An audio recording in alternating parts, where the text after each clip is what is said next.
कांदे सर हे आपल्याला लाभलेले आहेत, हे माहित आहे का नाही तुम्हाला? माहित आहे का?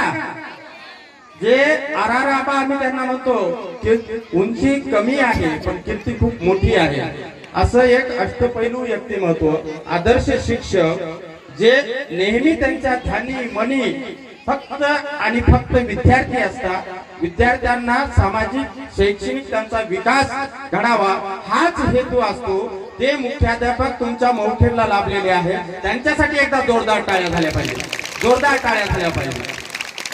खरोखरच तुमचं भाग्य म्हणावं लागेल आणि त्याची अनुभूती तुम्हाला आलेली आहे, कारण आपल्या मौखेडची पटसंख्या शाळेची खूप कमी होऊ लागली. कांदे सर आल्यापासून विद्यार्थी संख्या वाढली का नाही? आता संस्थेचे आमचे मित्र आहेत सांगू नये, पण संस्थेकडे जाणारा जो ओढा होता तो कमी झाला का?